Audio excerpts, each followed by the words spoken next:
Hey, what's up guys, Arisu here. Today I bring you the Make It Click for Phase 3 of the SR Nidhogg. I'm gonna be using the NAPF strats, NAUR strats, and basically how I view the mechanic. Hopefully it can be of help. If you like the video, like it. If you dislike it, vámonos. Just to reiterate what we said last video, make sure you're muted because the transition actually hurts. So the very first thing about P3 is that he's gonna start doing some autos. Don't be in the front. There are line autos, so don't be either behind or like close to the tank. Now, what makes Diaphragm Graze really, complicated is that you have to learn multiple things. So you have to learn your number, and you also have to learn the positioning of said numbers. There's a variance right here. So for now, we're gonna be pre-positioning. You always want to have, ones and threes. We know this, ones and threes, and twos on northwest, northeast, true north. So right here, I'm already pre-positioned, and that's for the first one. Now, right here, the important part is that I have now 9 seconds to look for the debuff. So right here, I can tell that my other ones partners, they have arrows. So this is always arrows over pre-position. If it was like all the other numbers that they only have circles right here, they have circles, that's a pre-position. It demands it. But for us, arrows over pre-position. Always, you have to remember that. Arrows over pre-position. So if I'm east and I have a circle in a world of arrows, I'm going south. The only one that has to not think about it is that if you're two and you have a circle, the other person has to get a circle. There's not a world where there's only one arrow. There will always spawn both arrows. So if, at least for two, if you see a circle with two, like, you're guaranteed that you're gonna stay on your pre-position. In the case that two had an arrow, that means your other partner also has the arrow. For three, has the same mandate as one right now, where if an arrow spawns, that means there has to be another arrow. Now, I'm already on south. This is one south movement. We're gonna be here. We're gonna be waiting, and this cast bar, Lash for in and Nash for get out. The snapshot of the in and out is actually later. This snapshot of the end of the cast bar is for the live party stack that is happening in front of Nidhogg. So right here, the damage already snapshotted, even though the animation can be slightly delayed. But right here, the in just got solved. So now you get out. I'm gonna be explaining the other numbers in another part, but for now, I'm just showing you one south.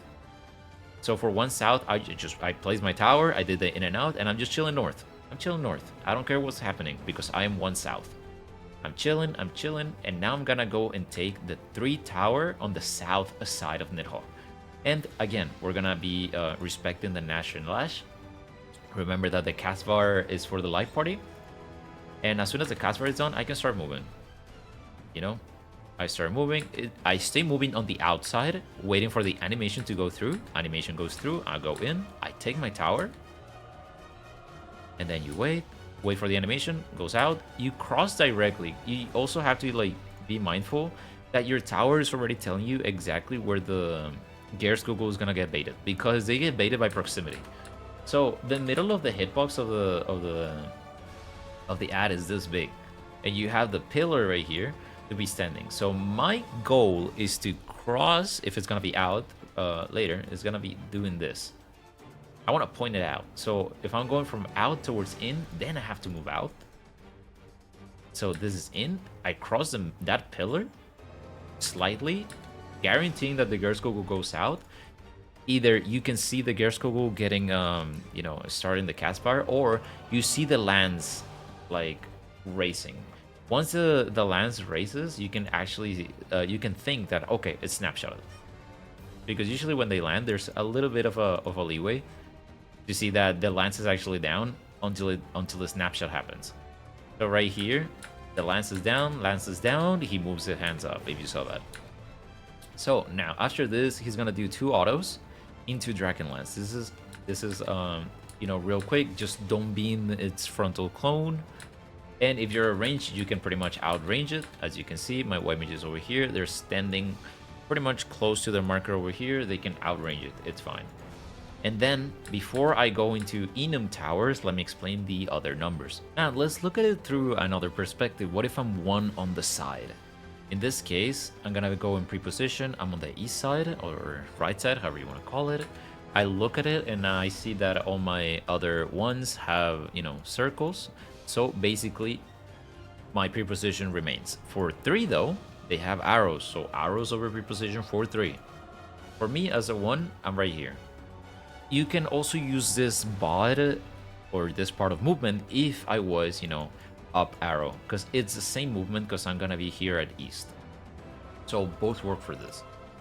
So I'm gonna be staying here. It's gonna be Nash and Lash. You know, I'm gonna place my tower right here on the. Remember where I said like this cast bar is for the life party. It's not for the in and out. So I'm gonna stand on the arrow or on the side of the boss. I'm gonna be staying here. I move out a little bit. Then I move in, I solve the in and out, and then I wait a little bit. Because 2s are gonna place their towers. I went for a positional, don't do that if you're scared. So now right here, the towers spawn. I take the arrow.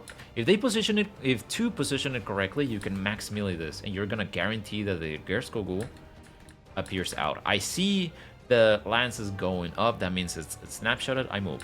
So now it's gonna be Lash and Nash. So it's gonna be in then out. So in my case, I'm already done. The only thing that I have to like survive is literally the in and out.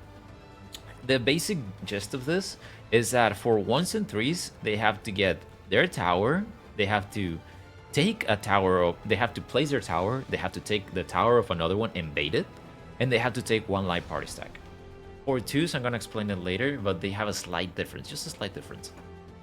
But they still have the same gist of like, you have to leave your tower and then you have to go and take the tower of someone else and bait it away.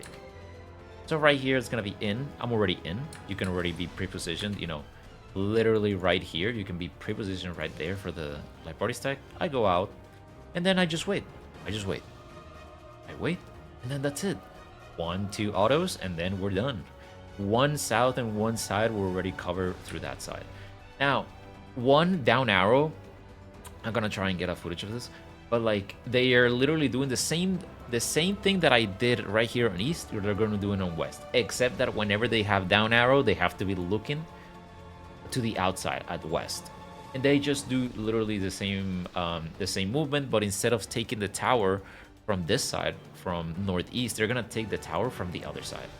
Still, I'm gonna try and get the footage, but that's pretty much it. Drachenlance goes off, and I don't get hit.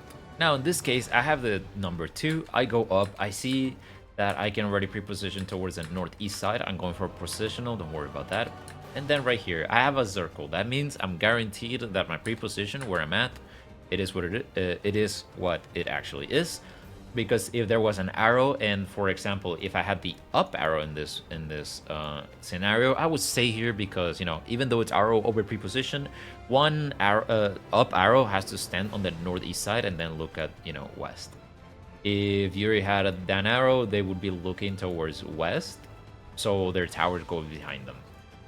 So right here, we just like already pre-positioned. So this is a part where I said like 2 has to do that extra step. The only extra step is that they have to take 2 light party stacks. 2 for 2 light party stacks, you know? Remember that. So I'm gonna be stacking here. We're gonna be waiting. It's gonna be Lash and Nash, so it's gonna be in then out. And then right here, I'm already pre-positioned inside the hitbox, so I don't have to like move too much. And then I move out. If it was out then in, I would still have like right now, I would still have like 2 seconds because the animation would go through of the out then in. You know, this would be the second time of it. You would have like specifically 2 seconds to go to the right spot where I'm at. Right here. And I just stand still. I leave my tower. This is a part where I'm just waiting. I'm waiting for the second light party stack. We're taking 2, remember? It's gonna be out then in. So now, since I took it on the northeast side, I'm gonna have to take the 3 tower on the east. And I wait. We take the light party stack, of course. I start going in, out, then in. It's gonna be in. Remember the pillar. I move slightly out once I see the animation go through. You have like that split second to point it out. And then you're done. And you're thinking, damn, this mechanic's actually easy. Well, it is on paper because you're looking at it through just one number, but you have to learn all of these because you don't know which one you're gonna get. So let's go on to the next one, because after here is the same thing, you know, 2 autos into Drachenlance. Always be careful about Drachenlance. Okay, so I finally managed to get a recording for down arrow. You're about to see it. But the whole premise about this is that, for example, right here, I'm gonna go pre-position on northeast. I don't know if I'm up arrow or down arrow yet. I have my pre-position. Now I have the down arrow. Even though I'm on this side, like, I will go to the stack first, and then, you know, solve the in and out, and then actually go to my spot on the other side. Like, it's something that it's already, like, predetermined. Like, I'll say it. Like, I'll say it however many times I need. But it's like right here, I go in front of the hitbox. It's gonna be Nash, so I'm already out. And this is actually one of the movements that people get hit by a lot. So right here, you have to respect the out and in. So it's gonna be in, boom. The in gets solved, and you have roughly, you know, 2 seconds-ish. Just go out and be looking out. That is the whole premise of that arrow.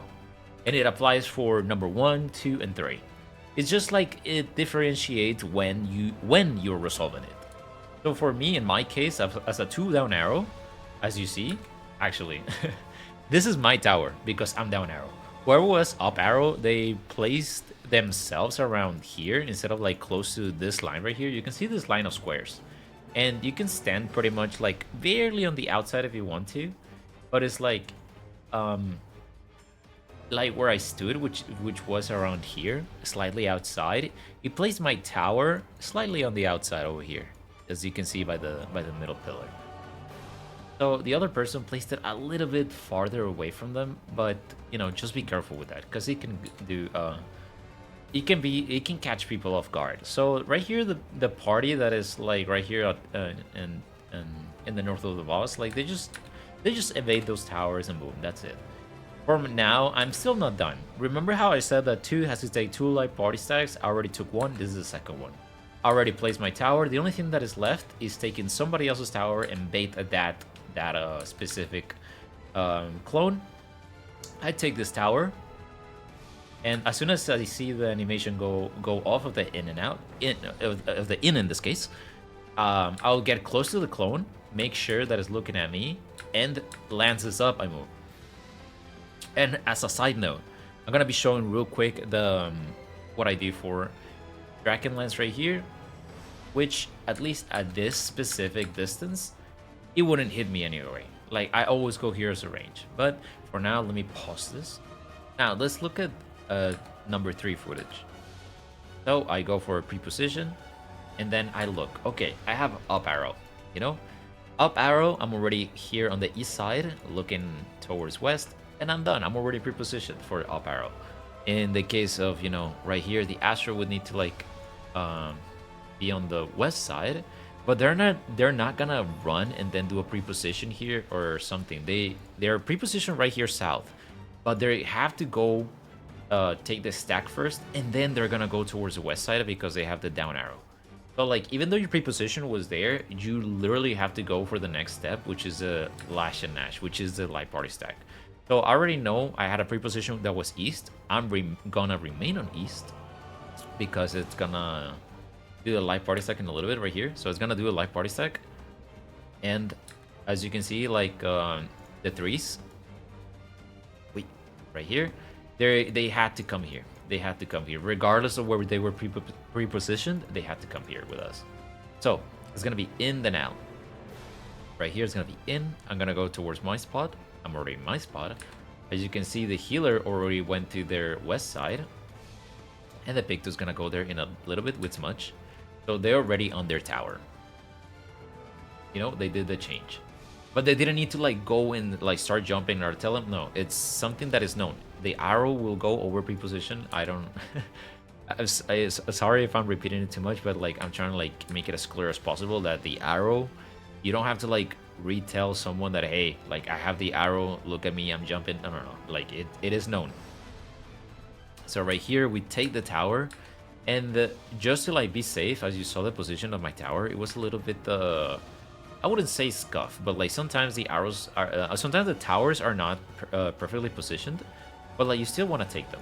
Like even though the tower's center is right here, there's still some space. right here for me to be inside the tower, because I still have to like take the tower as the second part, either the in or the out is solving, and bait this stuff. So once I see the animation of the in of the out go off, I get close to my clone until the lance goes up, and then I move. Right here, the last step that I have to do as a 3, it's really chill for 3s, because they just take their tower, they bait it, and then just stand on the spot that they are on. So right here is gonna be in then out. My tower solves, I'm already in. I just wait, I see the out, I go out, and I'm done. Again, like this mechanic, just by its going by every single number or, you know, slight adjustment, it's really that simple. What makes it hard is that you have that many configurations. That's about it. It's the same thing again. 2 autos into Drachenlance. And there it is. Now, another example. What if I have, in this case, 3 south? In this case, there was no thing of like... I'm pretty sure like everyone got circles, and I basically got the...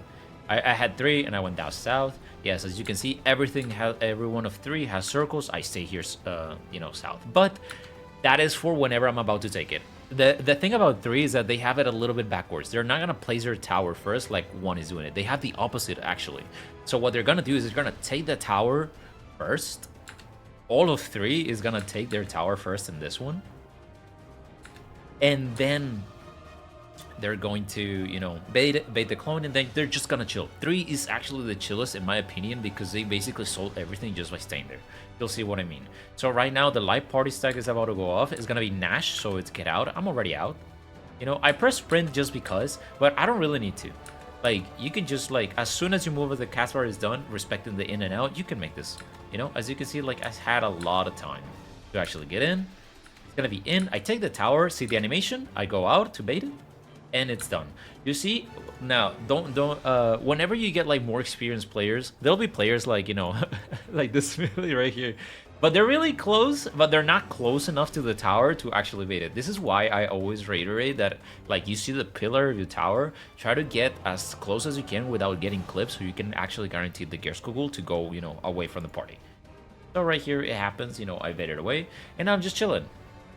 Now I'm just chilling. It's gonna be in then out because it's slash and then Nash. It's gonna be in then out.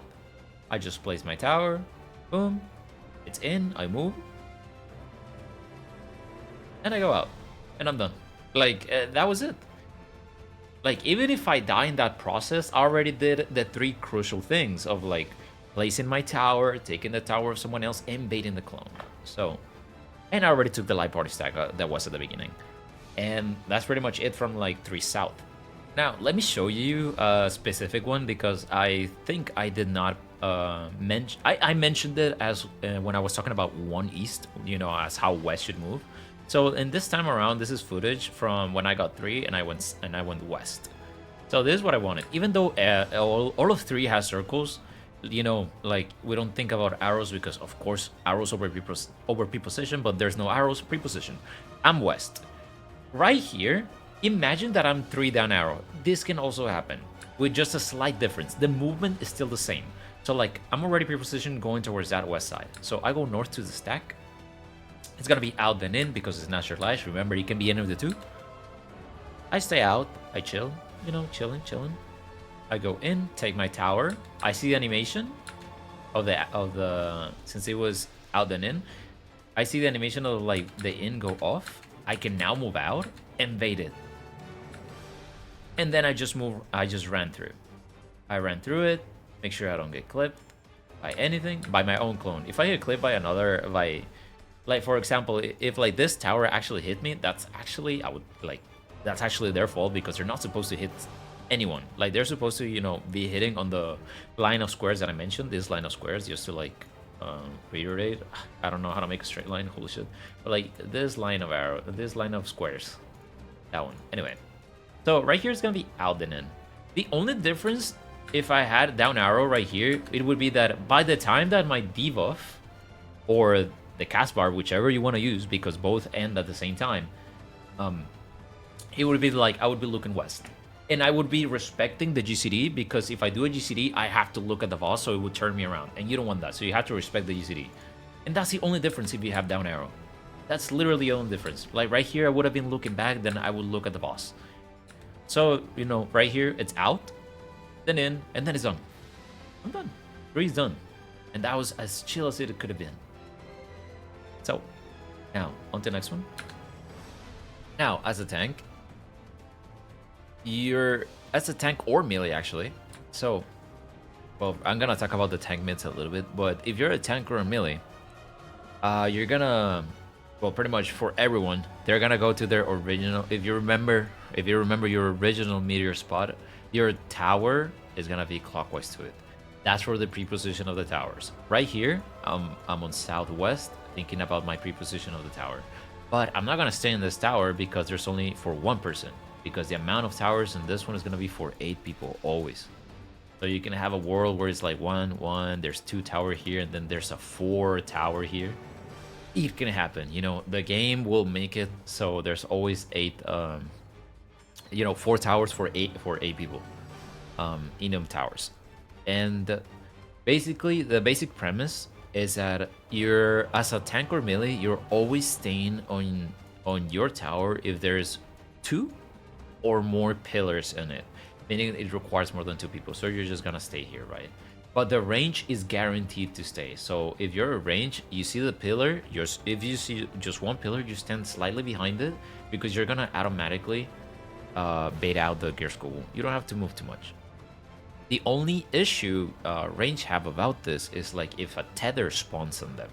And you're gonna see this in a little bit. But for now, let me continue a little bit. So, as a tank and melee, you're gonna be looking towards the left.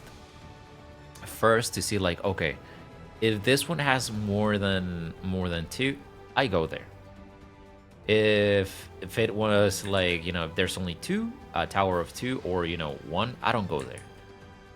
In this specific bot, I am going here because it's a 3 tower. And then, what if it was 2, right? I would look now to the right side, or counterclockwise, because the order of Prio is like, oh, you look left, which is clockwise, you look right, counterclockwise, and if you cannot go either way, you are guaranteed to go across. So in my case, I take the tower, and now since I'm the tank, the next thing to do is find the tether. There's always one tether from the boss, and there's another tether from any of the 4 clones on the outside. So right here, I grab my tether, and then I'm done. This is basically, because like the whole party has to go towards the east-west side relative right here. They're already like pre-positioned there. After the range baited their stuff, they can move towards, you know, east towards the blue.